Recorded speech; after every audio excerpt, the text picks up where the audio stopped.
Hello again, team. This is Phil with Phil Shomo Coaching. I'm so pleased that you would jump into another episode of this podcast.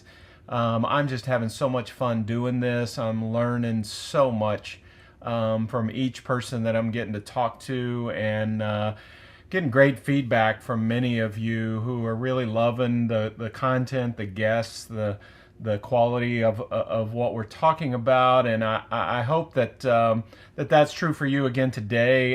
If you really are enjoying the podcast, there's really two things you could do that would be super helpful. One is just share the podcast with a friend, let somebody else know about it.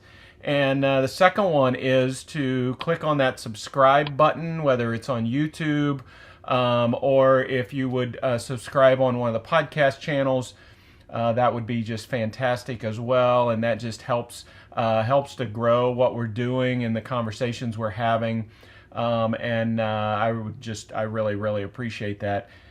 I'm just super excited to bring this interview to you today. I had the chance to sit down recently with RICK SESSINGHAUS, and Rick is a performance coach. He's actually done a lot of work in the corporate world and leadership training and all those pieces as well. But Rick's primary focus is in the world of golf. He's both a swing instructor and a mental coach. Has a both master's and doctorate degree in sports psychology, and even most recently has done a 6-month training with the foremost expert in the world on this idea of flow, or being in the zone, how that actually works. Probably the funnest thing currently happening in Rick's professional life is that Rick is the coach of Collin Morikawa. And Collin is, without a doubt, the hottest rising star on the PGA Tour. Collin's been on tour, professional tour, PGA World for, I think, just over a year now. He's already won twice, made 22 straight cuts to begin his career, which in the golf world, unheard of. Only Tiger Woods has a longer streak than that at the beginning of his career. And Collin is all the way up to like 12th or 13th in the world now, in the world rankings, just like rising like a rocket ship. And Collin not only is very good, but the way he approaches the game, the demeanor with which he plays, the creative and imaginative approach that he has and that he talks about regularly was really grounded in his training under Rick. And Rick began teaching Collin when Collin was 8 years old. And Rick is still Collin's coach, sees him out on tour a good bit. We recorded this interview just about a week and a half after Collin won at Muirfield Village in Columbus, Ohio, where I spent most of my adult life. And fun to just kind of unpack some of that with Rick. But Rick's insights are really about how he trained Collin, but he gets into some great stuff here about what it's like to really bring up young athletes, what it's like to parent young athletes, what's good and bad in that space, what's helpful and supportive versus not. And Rick just extends into all kinds of areas. You'll be able to tell from this interview, I was so wound up about the many things that we were talking about. It was really hard for me to pull back. Because he's just so fascinating, the perspective Rick has, the fresh approach he brings. And I'm really hoping that, along with Collin, that Collin and Rick really, in some ways, sort of shift some of the conversation to go in new directions around the game of golf, directions that are really taking into account more the human being, who we are as people, and how we navigate this wild sport of golf as people. I think you're going to love this interview. So let's just get to it. This is RICK SESSINGHAUS.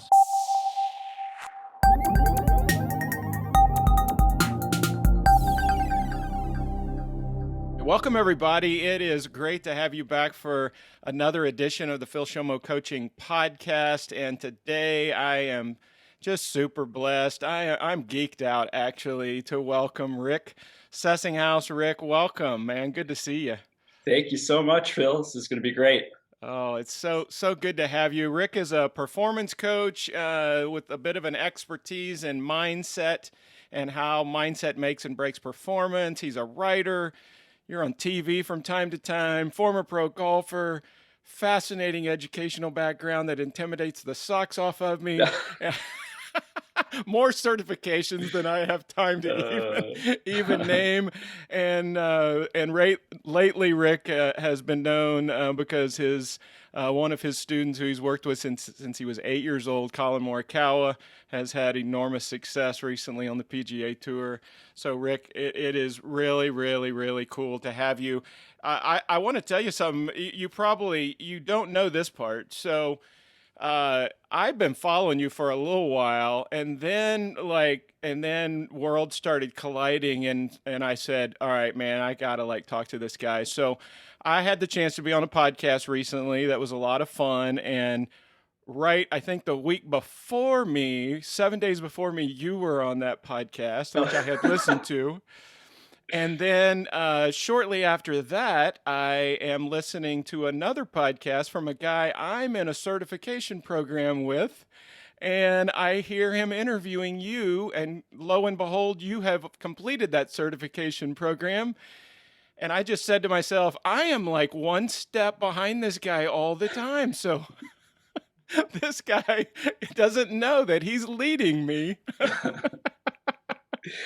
But I mean, but it's great to, I mean, like you said, it's great that you and I are always about learning. It's always about Yeah, growing, and it's right. about, and I learned from you, and I learned from all these other coaches. So it's great to be a part of this. Well, it is a lot of fun. I emphasize a lot on these podcasts this phrase "forever learning," and I want to be doing that myself. And you're somebody I'm really interested in learning from today. I think it was Cameron McCormick. I say this a lot, and I should probably know if he's the one who I got this from. But I think Jordan Spieth's coach said that success leaves a trail of breadcrumbs if we'll go back and look for them that Hmm. kind of mark the path. And so this is fun to talk to people who are accomplished in their field as you are and to learn some of that. So let's get started. Just tell everybody a little bit about your background and kind of Sure. how you came to the path that you're on. I know a bit about it, and it's really fascinating, man.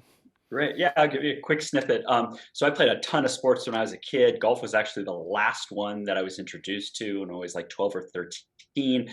But it was kind of one of those summer sports you just go play with friends and kind of screw around a little bit. My dad was a football coach, so I was supposed to be a football player. I played a little bit in high school before I got hurt, but then I got became obsessed with golf when I was like Mm. 16 or 17, and just you get into it. You're reading all the magazines, all the books. You're watching every tournament, and started a job when I was 16 at Griffith Park Golf Course in Los Angeles, which is kind of a little famous little place here, and just Yep. became obsessed with it. And I was just an average junior golfer, but I wanted to play Division One golf, and I was fortunate enough to walk on at Cal State Northridge here in the Mm. Los Angeles area.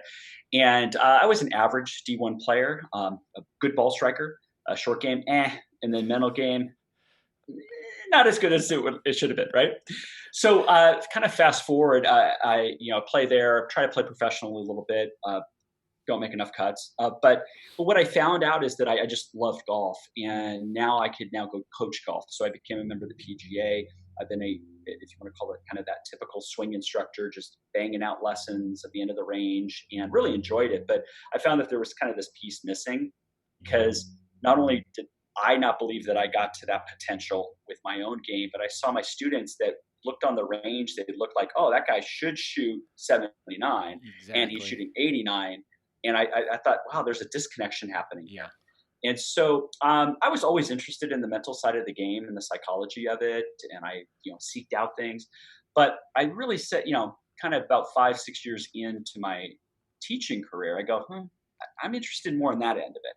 So went back to school, got master's and doctorate in applied sports psychology. Um, I wrote a book in 2007, writing another book right now. But just understanding what's the difference, right? And you Yeah. know this is like you see these physical talents, and yet we're not seeing it out on the golf course, and we're Yeah. not seeing it in performance. Wow. So I would say that probably from that point on, my business was kind of 50-50. 50% certainly swing lessons and the typical stuff, but 50% mental, and being able to help people perform better with their focus and their confidence and their emotional states. And it just progressed from there. And I got deeper and deeper into it and was able to work with some really good juniors. And I've been with UCLA's golf team for about 6 years. And then obviously, talked about, Collin Morikawa has been my student since he's 8 years old. I've been his swing coach, his mental coach, and so I'm learning as much from the student as hopefully they're learning from me. So I've learned a lot from him throughout the year. So that's kind of a snapshot that I was a player. I still can play fairly well at this time. I know the swing mechanics extremely well. I know all the technology stuff. I know TrackMan. I know that, but I believe that there's kind of that unspoken difference that happens that Oh yeah. not a lot of people are training and not a lot of people Yep. dive into. But as you know, it's becoming more and more Yeah. open and apparent that people go, maybe I need to start training this a little bit more. Yeah, well, and there's the topic. We're going to get pretty deep on that here in just a sec. So, as Rick said, and as a lot of people know, Collin Morikawa has just had an amazing run early in his career. He's already won twice on the PGA Tour, including just a week and a half ago at Muirfield Village, which is in Columbus, Ohio, where I lived for 27 years, actually. So that was fun to watch. He made well, a little deeper for some of you PGA nerds. This is obvious to you, but for some of you that don't know, Collin made 22 consecutive cuts on tour to start his career. And the only name that was being mentioned in the chase that he was in was Tiger Woods, who I think had made 25. And Collin's streak ended, but what an amazing run. He's now 13th in the world golf rankings. So, Rick, I know it's there's kind of it's a very cool thing and maybe an odd thing at the same time to be asked about him all the time when your world is so much bigger than that. But let me just ask you, we'll touch on that and then we'll kind of move on to stuff I really want to dig into your understanding about. But what kind of new world are you living in as a coach and mentor of a guy who's risen in this visible world so quickly? And I mean, he was obviously a phenomenal college player, but that's a smaller pool. So what's happening for you in the new world of coach mentor? Yeah, no, it's I'm so blessed that this opportunity has come about with Colin's hard work, my hard work, and yeah, I'm getting a little bit more recognition. I'm getting people that want to know a little bit more, and I'm grateful for that. But the joke always is now with Colin's success, it's now all of a sudden people think that I now know what I'm talking about, and I've been doing this for over 26 years, right? And so I've Yes. worked with some really good juniors in the past, people that have been ranked, and won tournaments, and with UCLA's team, and all throughout the years. But what I'm getting at is that because you look at Colin and his success from an early age, but it wasn't always like he was the most dominant 12-year-old, the most dominant 16-year-old, all throughout there, is that we had a plan, and that's something that I've done, whether it was with Colin or somebody else. So it's not that I had a different system with him. Mm. He just happened to be somebody who embraced it. His parents embraced it, and he had that mindset, that growth mindset, that learning Yeah. mindset. And so, yeah, all these pieces came together. And I'm very blessed to again be with somebody who is coachable, who we have similar drives and stuff like that. So, again, I'm getting more attention. That's great. And I love sharing that information. But I think Yeah. as coaches, and is when we have success with a player, it's ultimately up to them. But it is nice to know that your system and your coaching has contributed to their success too. And Yeah. like I said, I'm always Absolutely. learning all the time. So yeah, it's obviously been a lot of fun to be able to share with that. But I'm just so proud of him and happy for him as Well, he moves forward. and you do an admirable job of deflecting the praise his way, which is the way it should be. But I'll just say congratulations, man. As a Thank coach, you. it's special, and I know, we're human beings too, and to have affirmation of what we've invested so much Yes. in and see it applied in what we always knew we really knew about most 98% we were sure it's the right Right. path. But all of us have those doubts, and obviously just success on the tour is not always the ultimate indicator. Correct. But it's one indicator, and it's fun. So congrats on that. Thank you very Love it. much. Love it. So I want to dig into part of what's so fascinating to me about you, which reflects in Collin, but it's really more sort of philosophy based, and some of that path that that I've heard him talking about, I've heard you talk about taking him down. And I think I was telling you online, these words like creativity and imagination catch my attention. And I've heard you talk about creativity and imagination for Collin. He talks about it like he's breathing air, like it's just normal, language for him, which I don't hear that a lot in the high level golf world. But creativity and imagination to me is a thing where a lot of people just assume you either have it or you don't.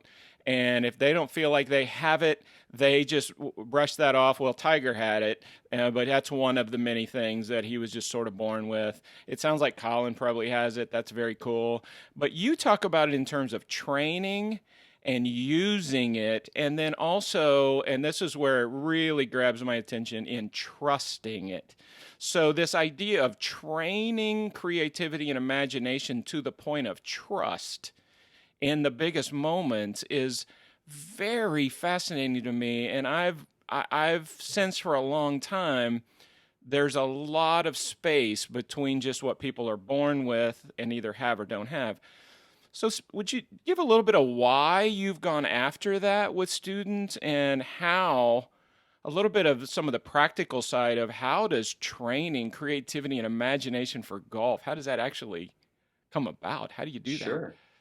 No, it's a great question, and I think that's something that I transitioned from as an early coach to where I am now, and I think we're always learning. And I think back to the idea that when you're a swing instructor, your goal is to try to have a repeatable golf swing with the student, and they want to have a smaller dispersion rate, and you want them to hit it solid and stuff.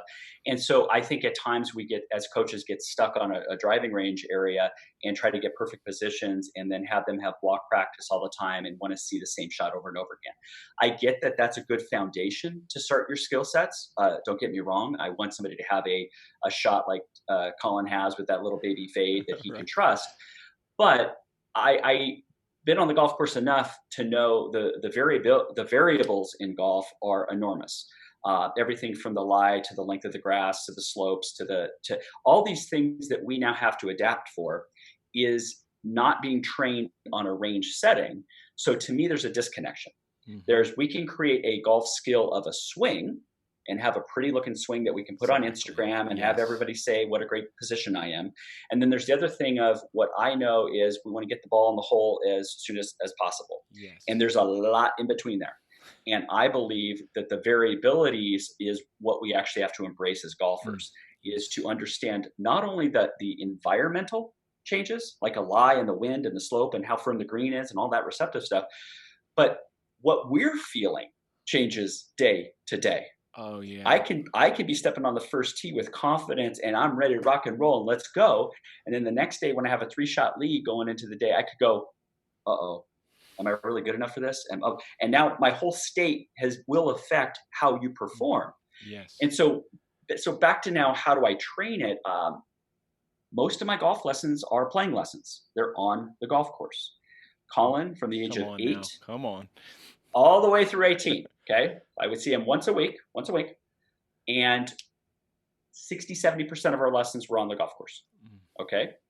And a typical lesson had 2 major components to it. One is that I didn't tell him how to hit a shot. Okay. I would put him in a position and we would think about the shot before he executed, and he would get another option. And then I would give him a third option. So I put him upslope lie in a little bit of rough, 142 yards away with all these combinations. I say, hey, Collin, how are you seeing the shot? Well, and let's say he's 14 years old at the time. Well, Rick, ball's sitting down a little bit, but I have an upslope lie. That means it could come out high because the lie. And we would go through that. And sometimes he was right, sometimes he was wrong as far as interpreting the information. But I let him interpret it first without my information. Then he would hit the golf shot, and it was always now about learning. Hey, what did you learn about that shot? Wow, Rick, that ball was sitting down a lot more than I thought, and that ball came out actually low left because it grabbed my club. Oh, so I go, okay, now you get another option. What are you going to do on the second shot? And then maybe it makes an adjustment. Maybe he opens the club face at setup a little bit more. Maybe he does a ball position change, right? And then he hits the second shot. Now I come in on third. I go, Collin, this is how I look at the shot. Try this, try that, try that. Now he was always open to learning, and it wasn't a judgmental that I wasn't judging that his first option or second option was wrong. Oh yeah. But I was trying to put another menu option for him to choose. Yes. So that we were fortunate where the course that we did most of these playing lessons had a lot of unique. There was nothing flat about the golf course. The greens were challenging. There was a lot of challenges with that. So we were fortunate that we had an environment to do this. I know not all coaches have the ability to do playing lessons, please. I know, guys. But I was able to do that. Yes. And so that was the step of him embracing decision-making. And I believe part of decision-making is creativity. What's another option I could have at the disposal? Yes. Now, the second part of what I was instilling in him, which he already had a high level of, is competitiveness. So you talk about trust. So it's one thing to try these things out when we're having fun and I'm screwing around with my buddies and stuff like that. It's another thing to say, oh, now it matters. So at the end of every hour lesson, probably the last 5-10 minutes was competitive. I'd say, okay, Collin, closest to the hole, let's go.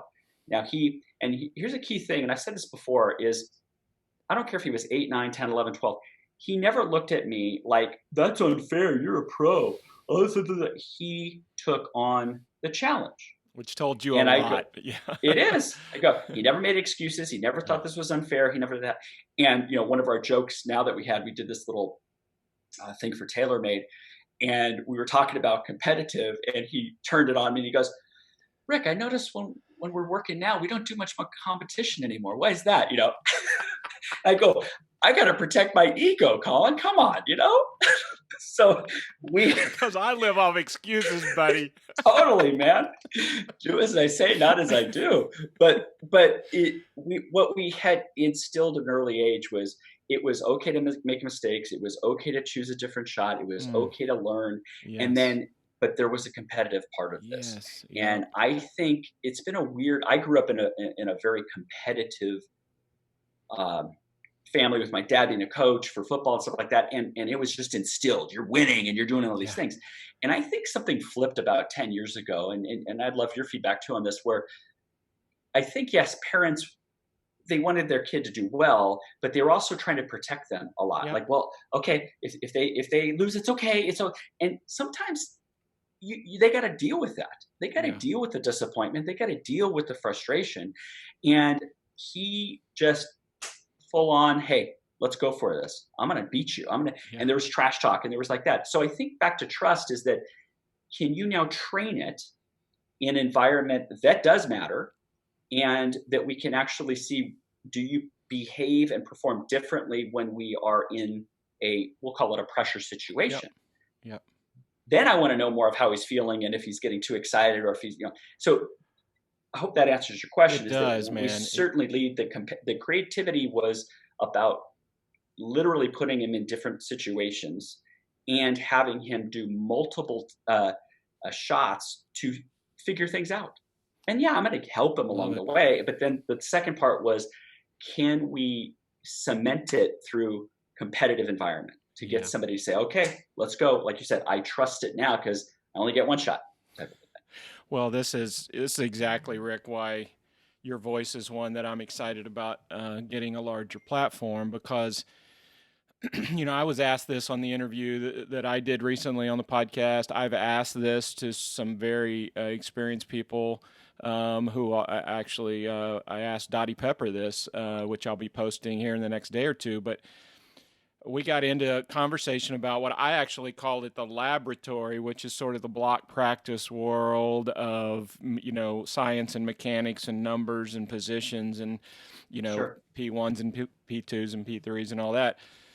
And then I call the arena, kind of the Theodore Roosevelt idea that there is a place that you're putting it all on the line. You're risking it all under the spotlight. And that's a courageous move. But the gap between those two, as you described, I call it the Grand Canyon. And people will often say, but what else are you supposed to do? And I said, well, there's a lot of things you can do to actually logically bridge between those two things, but it requires, and this is interesting because you said you guys had a great facility to do this work in. Some people don't. Right. But what's Right. deeper under what you said was you were resourceful with what you had to pursue the outcomes in the arena you were actually after. And everybody's got an opportunity to be more resourceful with what they have if their objective is creativity, imagination, variability, adaptability, adjusting. The tagline for my business is adversity to advantage. Create adversity until adversity doesn't become the automatic stopping point for you.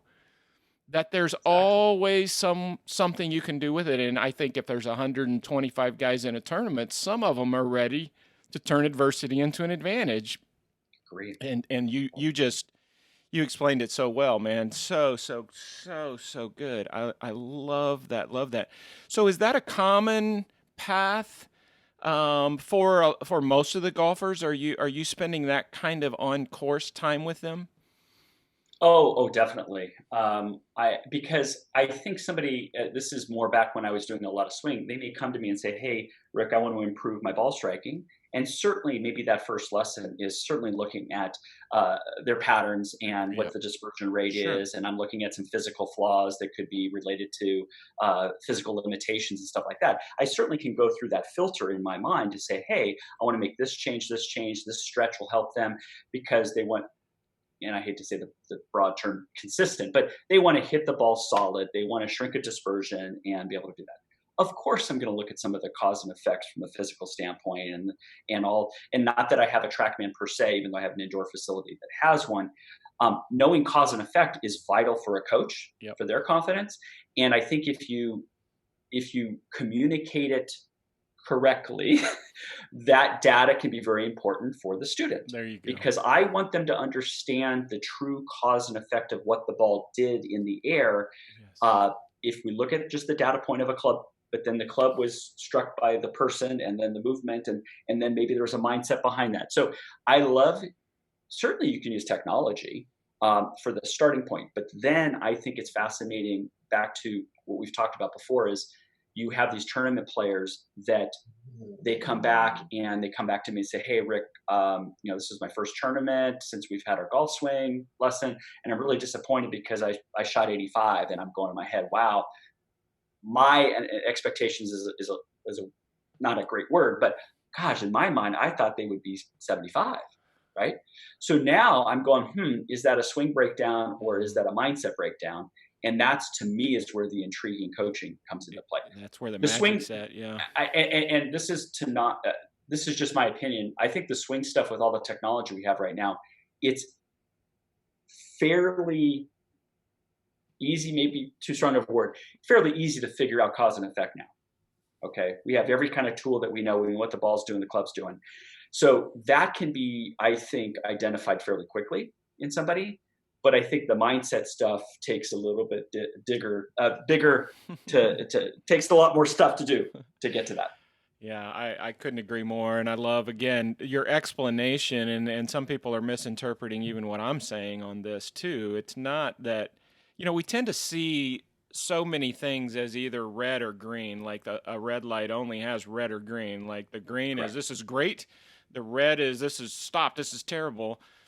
And the reality is the vast majority of the time is in the yellow somewhere. Like but we don't typically like being in the yellow because it's nuanced and we got to figure it out. And it's not just all good or bad. So to me, it's the technology it's not like a red. It's not like terrible.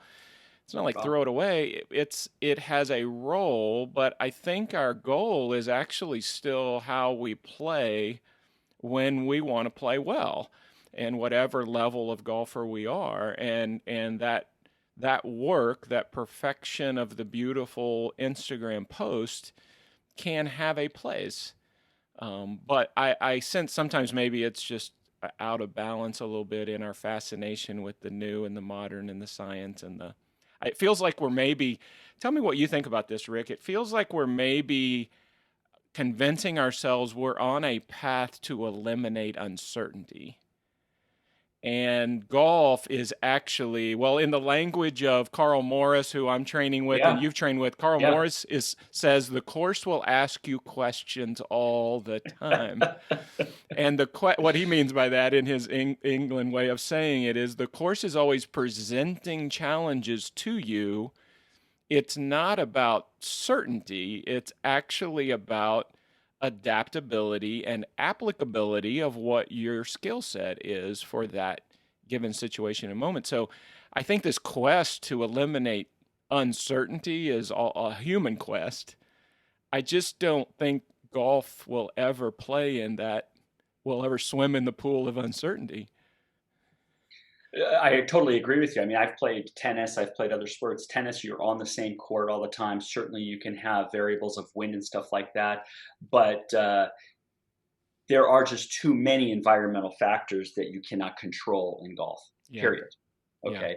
So I do understand. You brought up a great point. Is certainty is kind of like that human need where it can help me feel confident, and being certain can there's a sense of like, okay, I know what's going to happen. I get that. And part of the training should be that way. I'm certain that what I'm doing at setup, I'm certain with my ideas that that's going to lead to a Yep. better opportunity to hit a good golf shot. Doesn't guarantee anything. And yet I'm with you is that I think part of the mental side is embracing the uncertainty as a way to trigger. And I know we'll talk about flow a little bit more, but uncertainty and complexity and novelty, those actually are triggers to get into a flow state. If everything was certain all the time, Yes. you knew exactly what was going to happen, we would be bored, and that is further away from the flow state. That's right. So let's embrace that we're going to see some shots we've never seen today. We're going to be able to look at some, like you said, nuances of a golf course and want to be that scientist to figure that out and to experiment and stuff like that, instead of, I'm going to fail because I've never seen this before. This is not certain for me. So again, I could go on. I could go on forever on this one. So but good. And I'm into it too, man. We could talk all day. I really love framing. Helps my mind make sense of a complexity. And one of the framings that I've kind of fallen on recently is this idea that golf is more poker than it is chess. So chess is a game where there actually is always a correct move based on the current reality on the board. And computers can master chess for that reason, because it's an actual application of all the possibilities narrowing down to the correct one. Whereas poker is, there's elements of uncertainty, there's elements of luck, there's things you don't know, but there's also you're playing human beings. So there's the whole human equation that's involved with pressure, stress, tells, who's really observing versus who's just watching. Are people actually able to take all this complexity of factors and narrow down, because they're playing probabilities, they're not playing certainty? I think golf is, I actually will say to a lot of the golfers I work with, you're increasing your probabilities if you will do this part in the part in the way that you can learn to control it. But you can't extend your control to the actual outcome of this moment. You can only increase the probabilities. Totally agree. So I think that, to me, I love those framings. Let's talk just a little bit about kind of parenting. And I know you've had a lot of experience. You are a parent. You've got 3 kids, I believe. Yes. But I know you've also done workshops and trainings. And Collin's parents are known to be, at least the perception is, that they were super supportive parents and wonderful to have in all parts of that upbringing. I work with a fair number of junior golfers, and I'm talking with parents now a lot, who are kind of in the middle of this stage. One of the things I found fascinating is this idea that the junior golfers, especially the really good ones, they're kind of blending a stage of life thing with an elevation of their skill all at the same time. So there's these natural human stages of development, and a lot of, that late teenage stage is that quest for independence, and you challenge dynamics of authority, and you've had people in the past who just told you what to do and you accepted it, and now your brain doesn't automatically accept everything, and you kind of have this quest to prove that I can do this by myself, I can figure this out. So there's this sort of pushback often, sometimes probably on coaches, often on parents, I think, where there's tension between the parent and their golfer, because all of a sudden he's not listening like he used to, and he or she's not doing everything they used to. So when you think about the whole parenting side, especially with this sort of specialized golf skill like somebody like Collin had or some of your other players have, how do you look at that? Like, you got a relational dynamic that is true in golf, but it's actually a overlap of life, and in a lot of Mhm. ways that tension is actually a very good thing. It's part of how that young person's becoming who they will ultimately be. But in golf, ooh, that's not easy to let them sort of be bullheaded about things all of a sudden. Yeah, it's we can go different directions on this. I'll just give you kind of I kind of have talked about that. There's kind of three sets of parents out there in golf specifically, right? There's the one parent that comes to me who is a golfer, who may have been a good golfer, who's competitive in their own right, and they're going to bring little Johnny to me because they want little Johnny to be the next Colin, right? And they know way too much about golf, because then they actually start to debate me as a coach Okay. too. Hey! I just saw that you. I don't know. I figured out. I'm like, holy moly! So so there becomes that one is then overbearing. It's all about results. It's not about development. They're going to be nitpicking every mistake that was made by little Johnny when he's an 8-year old in U.S. kids tournaments, and little Johnny will burn out rather quickly. And you said a key word of those is kind of the relationship, right? Is that the worst thing that I've seen is when a parent now is no longer having a positive relationship with their child. Yep. Okay. Golf, I know, is an important part of little Johnny's life and of the family life. I get that. But we mustn't allow that to identify the only part of their relationship. And Oh then it's yeah. only based on success and it's only based on results, because we lose more than we win. There's going to be a lot of disappointment. And when the parent now takes on the identity of, hey, I'm so proud of little Johnny when he wins, and I get to tell everybody and everybody on Facebook, everybody, and then when little Johnny loses, little Johnny's getting bombarded at home with, why did you three putt 18? Whew, that that is toxic. Okay, so I again, I don't. I want to have fun with this conversation, but that's something that means a lot to me. Is that I think these parents need to. You talk about framing; they need to frame it. Why is little Johnny playing? Why Yep. do I want little Johnny to play? And how can I be both a parent who can support them, right, and help them develop? So that's what that one. The other end of the spectrum is a parent who knows nothing about golf, who just says, oh, I heard you're a good coach. Can you just help little Johnny, and I'll drop him off. I'll tell him when we pick up. And all they ask from little Johnny is, oh, how was your lesson? Did you have fun? Nothing about score, nothing about that. Now, that's one end of the spectrum. Now, those parents may not hold their kid accountable as much. Let's say if I want little Johnny to practice or something like that, they're like, okay. So those are the two extremes, right? The sweet spot, of course, is right in the middle. So I talk about Colin's parents a lot because I just love them and they're just fantastic. Is his dad was at every single one of our lessons. Yet he never debated me about, are you sure this is the right thing to do? Mm. And he would take in the information, and he was there to remind Colin when Colin practiced, say, oh, you remember Rick talked about this? Oh, yeah. Okay.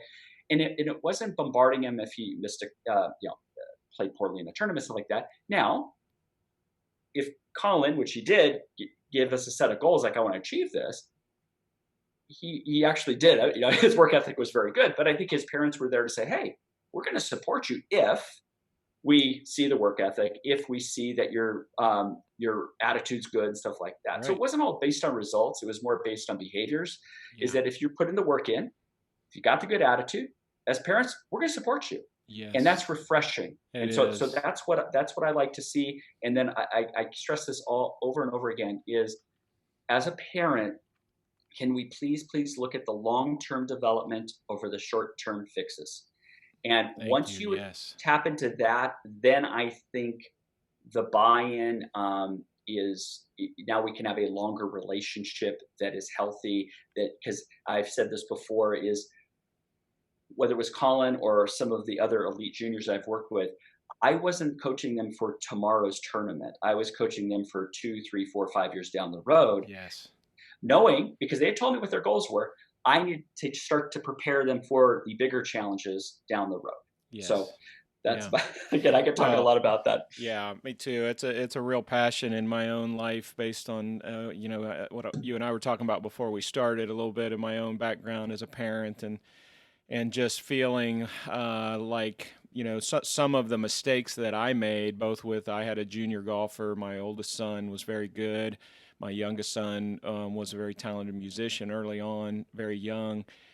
And this, I could have used some coaching on the temptation of the immediate moment and how appealing that is as a parent to sort of get that vicarious sense of massive value because your son or daughter just accomplished something short term, and that becomes so intoxicating for me. And some of the mistakes that I made, uh, some of that became so intoxicating that I think I forgot a little bit about who the adult was, in the sense that and part of what I've learned is the adult is the one who is actually developing a person to be an adult and not to just get a momentary success. And doesn't mean the momentary success is bad. Neither is the momentary failure bad. It's just a part of the development. And if I lose sight on that, boy, I said and did some things that I, do not think were helpful or valuable for my children because of that. I think I just got foggy on what my Mhm. role was with the bigger picture. Yeah, you bring up a good point. Is that I'm not asking a parent not to celebrate wins. I think that's very Oh important. yeah, me too. And I think when we talk about success, I think we can learn just as much from success as we can failure. And I would want to reinforce that. So I have had some parents who say, "Hey, little Johnny won a 12-year-old tournament." I go, "That's fantastic. Please ask little Johnny what his mindset was when he was winning." And they go, "What do you mean?" Because they think I'm supposed to ask them, "How is his ball striking? How is his putting?" Right. I already know that was solid because the score was there. But I want to know what led to him being able to perform under pressure, and to ask those questions after a round of golf instead of, "Hey, I saw you had 32 putts today." It's like, Yes. "Hey, I saw you bounce back after that double bogey, and I'm really proud of how you stayed focused. Can you tell me a little bit more about what you did in that routine?" And little Johnny may come back and say, "I just want to make birdie, and I was just focusing on a target." I go, "Great. So let's reinforce those behaviors Yeah.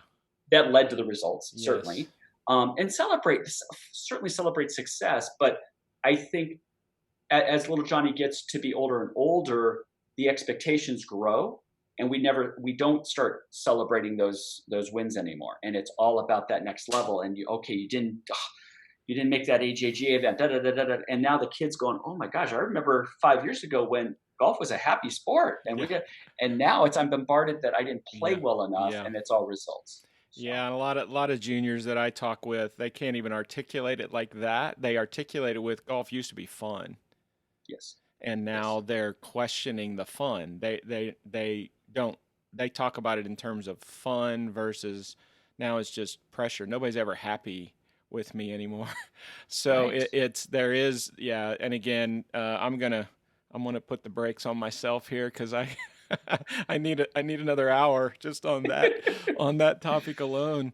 I could go so far with that. So I'm gonna, just for the sake of time, man, I'm gonna go ahead and I think some of what I wanted to ask you is going to come out in where I want to go with. I always try to do the last portion of every interview. I call it the back nine, and the Masters doesn't start until the back nine on Sunday. I've been corrected by two CBS broadcasters that will say the second nine on Sunday because Augusta Oh, Augusta National does not allow the language of front nine, back nine. It's first nine, second nine. there So it the goes. Masters doesn't start until the second nine on Sunday. So anyway, these are just nine questions that in just me looking into you and getting to know you a little bit better through the research side, just stuff I thought would be fun to ask. The idea here Sure. is you can just rapid response as much as you want, or you can expound if you want to, but either is fine. And we'll kind of go all over the map. This is just Rick the person, not necessarily Rick Collins coach or Rick the doctorate or certified. This Right. is just Rick. So some of these things, we'll go all over the place. For example, the first question: favorite part of being a dad at this stage of your children's development?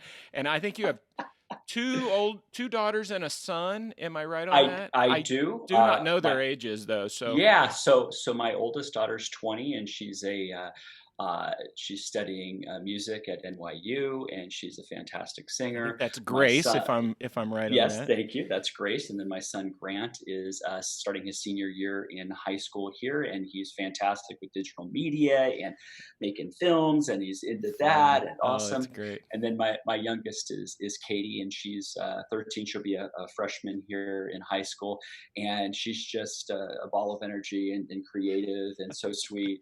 And so, I think is seeing them with their different personalities, right? Three kids that have totally different personalities, how they deal with things, what motivates them, their interests, and I think that's something that my wife and I have always done. Is like, hey, let's find what you love, because I was Mm, fortunate to find what I love, and yeah. again, it's the old joke: I haven't worked a day in my life, and so we're trying to instill that. So it's fun seeing their interests and how they grow, and none of those interests are stuff that I was interested in, but now I get to learn more about that. So I love seeing their development of what they're interested in. Well, that will lead right into the second question. That was a beautiful answer, man. So I heard you say recently in explaining, I forget what the question was, but you mentioned that you're just a curious guy and you just Mhm. love learning. And I thought, man, I'm a curious guy too. I want to talk to this dude. So here's the second question: the most recent place. This could be a COVID related question, maybe because of the kind of extra space we had for a while, or we still Yeah. have. The most recent place your curiosity has taken you on the forever learning side for you, and I know flow has been a part of your Right. journey, and if you want to mention that here, we could do another podcast just talking about that. So Right. Yeah, it would actually be that. It was something when I was going through school for my master's and doctorate, it was considered zone, right? You're trying to yep. study the zone state. And now through research, they're defining it more as a flow state, which is actually something we have biological markers. We know what the neurochemicals are and all that kind of fun stuff. So Now, fascinating. Wow. why I like this 6 month training I went with a group called Flow Research Collective, started by Stephen Kotler, who wrote a wonderful book called The Rise of Superman, which was flow states in action sports athletes. Was we're now quantifying what flow state is. It's not just something, oh, I hope I get it and maybe I'll get there. Right. That's what I'm excited about, the mental side of sports and in life, is we're starting to see these quantifiable markers that we can repeat. You talked about success leaves crumbs earlier, and I say there's a recipe for success, right? What are those ingredients that if I kept putting it in, I'm going to get a similar result? Yes. And so that's what I'm excited. I went through the 6 month program. I had to do a big paper on it, and so that's where my curiosity is going: is what is the research backed techniques and tools, and to now get somebody in a flow state, which is when we're performing our best and when we feel our best. I love that. Man, I love that so much. I think that fits so well with even the whole idea of probabilities in golf. I'm actually elevating the probabilities if I can self-regulate in such a way that I actually understand what is happening in me while it's happening. And that Correct. gives me a different sense of confidence, right? As opposed to just my shot shape or ball flight that day or something like that. You bring up a good point, is that self-awareness, I think, is like one of the first skills.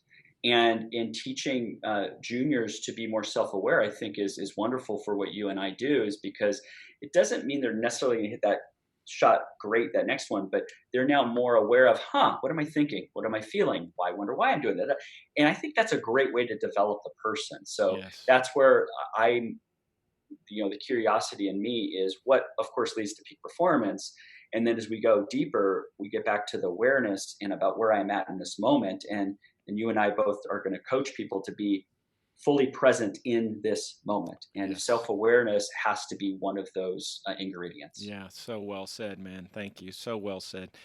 Third one, Collin. Collin seems to be a model of just amazing balance between fun and gratitude. I'll put that on one end. Yes. And sort of intense and serious on the other end. What would be one piece of advice that you would give to young golfers that would help them move towards more of a marriage of those things and not just all of one or all of the other? I may answer it slightly different, but okay. I believe people need to know who they are. Yeah. Right. So I use a behavioral profile, which is DISC, but it's used in sports. And I want people to embrace that who you are can play great golf. You don't have to be somebody different as long as you know who you are. So I've had players who are, let's say it's a Brooks Koepka, who's extremely goal-oriented and more that dominant kind of personality and plays fast and stuff like that. Well, I'm not going to tell him to be happy-go-lucky on the golf course. Right. That's not going to work well for him.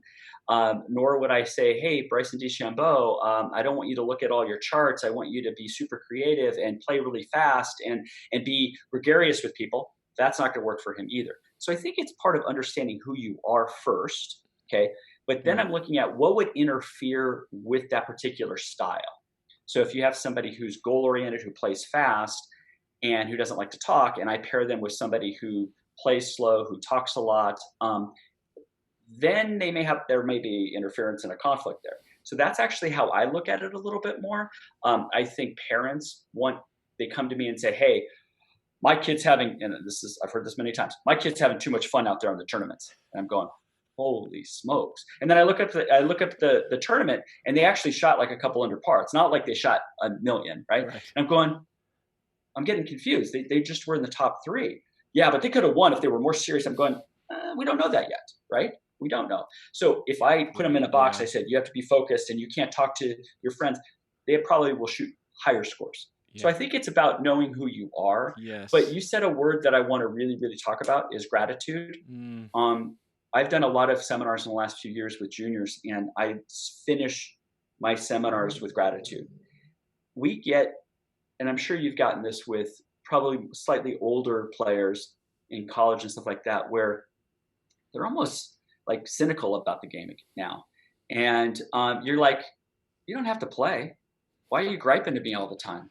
Okay. I had a player who was playing on a tour, and he was complaining, and I'm going, you understand you're playing in a beautiful golf course in Florida, and you're at a resort, and and I had to reframe the situation for him. I get it. When we're playing crappy, I get our attitude, totally get it. But gratitude of having the opportunity to play this great game in these great locations, and that is something that I am instilling more and more with my students.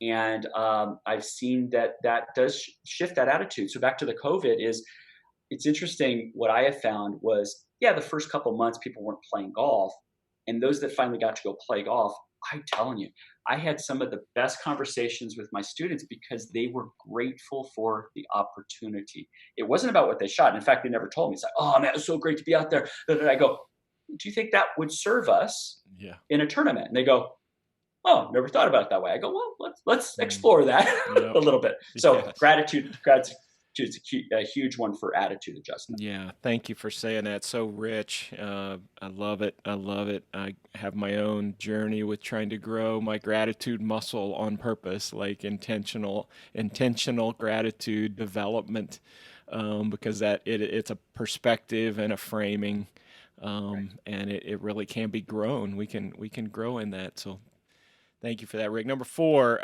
you played golf pretty high level. You kind of threw off on yourself a little bit there, but you had a chance to play D1, and you had a bit of a pro career. What was your most memorable moment as a golfer when you reflected back on that? I mean, you still play, obviously, but Yeah, back I when still play. yeah, back when you were in super competitive junior, college, or pro golf. What's a memorable moment that you've locked in your bank? Okay, I'm going to say two because I think it's easy to go with what was positive, which I was playing in the Los Angeles City Championships at Griffith Park, and I went eagle eagle back to back on par fives, and I was the first round leader. Now I still remember that shot that was hit in 1994. I know that's a long time ago for a lot of you.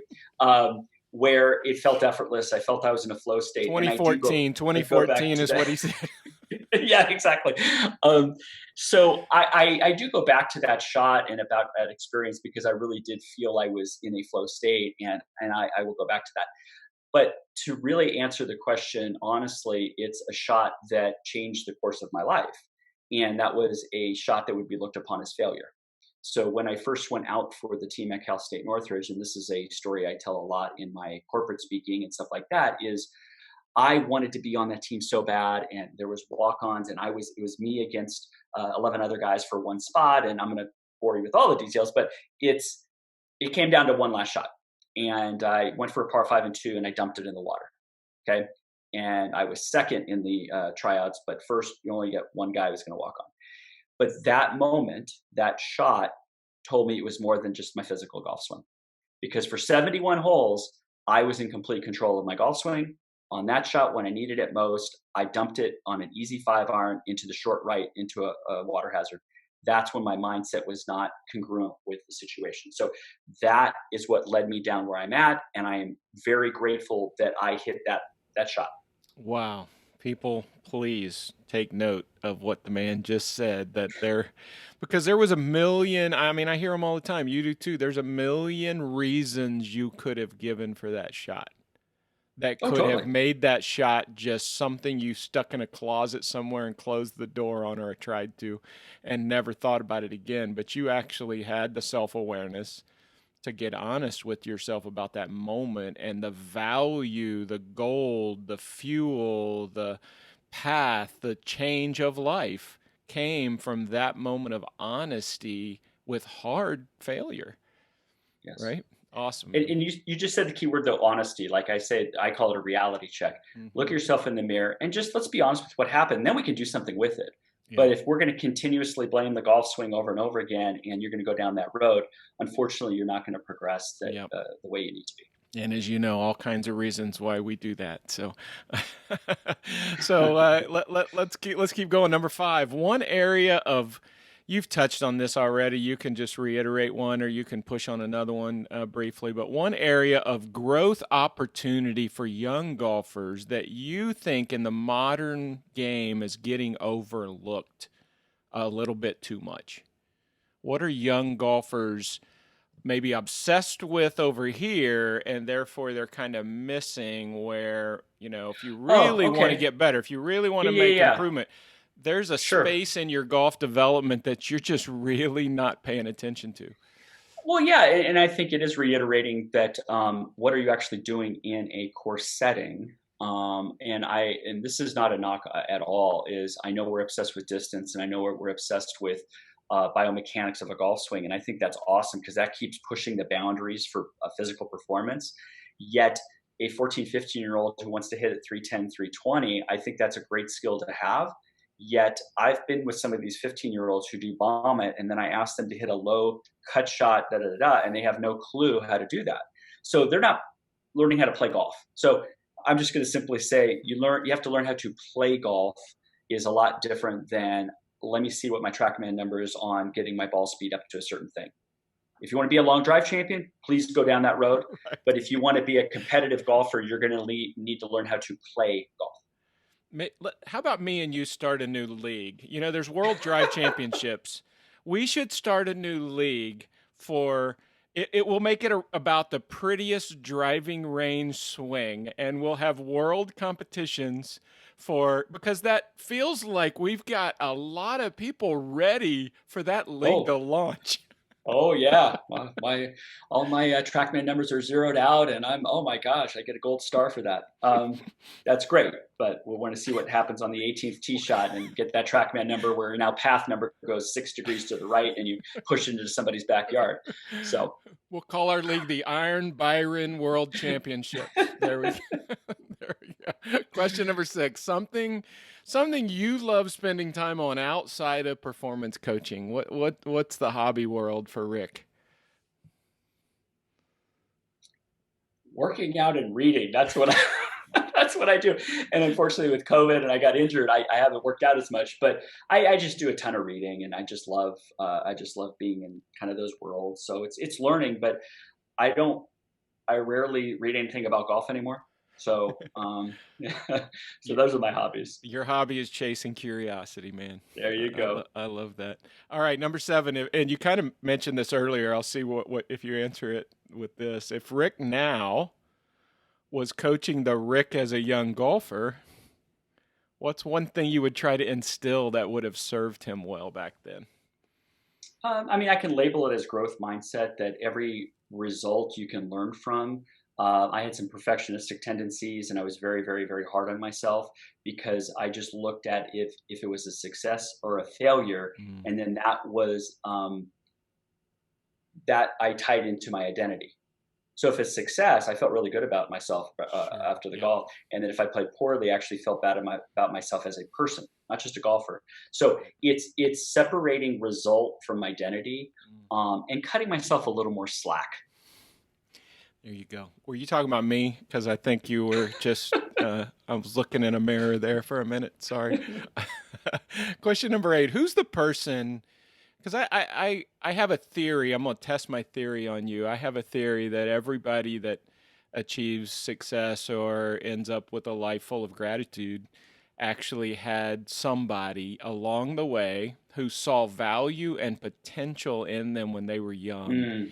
And sort of spoke it into their life in a way that opened their eyes to who they could be, what they could do, or what they could chase after. Is there somebody that it could be a team of people, but is there somebody that jumps out to you that you would say that person really opened my eyes to my own value and my potential? Well, now you're gonna get me emotional here. Okay, so I've been extremely fortunate. I mean, my parents, they helped see that I had value, and they wanted me to pursue things that I enjoyed and I loved, and so very, very fortunate for that. As I've now gotten older, my wife Kathy has been that constant person to remind me of the value that I'm giving, and she pushes me in a very supportive way. And so, again, extremely important to have those relationships of somebody who sees outside of you, maybe things you don't see that you're providing. Well, I am very comforted to know that you are a teammate on the Married Way outside of our league camp. So I'm glad to have you sitting on the bench next to me in that world. Definitely. All right, last question. I love asking this. Most people, some people have an answer. Some people have to really think. I've had people say, I have no idea. So you get a total pass on any response you want. My last question: if the people who know you the best, it might be Collin, might be other players, obviously your family, but if the people who know that you the best were to pick a word or a phrase that they were going to use to try to imitate you, like if they used a word or a phrase, because other people who know you well might start laughing if they realize they were trying to imitate Rick. Do you have a go-to word or phrase that is just, man, I just probably use that a lot? Okay, so how I'm going to frame it this way is my son Grant loves to make fun of me. Okay. So I have, because I used to be a hothead on the golf course and had a hot temper, I have now used other ways to reframe things, right? So my favorite TV show of all time is Seinfeld. And there's an episode Uh, where George Costanza's father is listening to these tapes, and it's Serenity Now, Serenity Now. So I will say that when I get frustrated at home, or I've said that now on the golf course, Serenity Now, Serenity Now, and it makes me smile. Okay. oh, love it. But it reframes what used to be the rage that would come out and slamming clubs and stuff like that. So my son reminds me of a lot, makes fun of me a lot, or some of the phrases I say from Seinfeld or Caddyshack or those type of things. Oh man, I've heard a lot of great answers to that question, but that's my favorite one. That's so good, Rick. All right, man. You have been so generous with your time and your Oh, knowledge, and you just opened up the Pandora's box of expertise on us. So we've just seen far more than I ever imagined. See, we got approval going there. I got my big dog there. Yes. Love it. I'm barking with your dog, man. Yes. So good. You want to tell the listeners a little bit about how they can find you, what platforms you're on, where they might Sure. track down if they want to learn more about you. Yeah. So whether it's Instagram, Facebook, or Twitter, it's just at Rick Sessinghaus. Online, it's, my website's ricksessinghaus.com. I wrote a book several years ago called Golf: The Ultimate Mind Game, and then hopefully 2021 there'll be another book coming out here. But yeah, and every now and then I'll put some stuff on social media, but hopefully to share more information in the future. Well, I am so much better for this conversation, man. I would look forward to any chance we would ever have to cross paths. You are a Excellent. blessing Thank you. to the world, and you're a blessing to golfers, and to those of us out trying to make a difference in people's lives. So, thank you, man. Appreciate it. So great Thank to you, have you, Phil. Rick. Thanks. Appreciate it.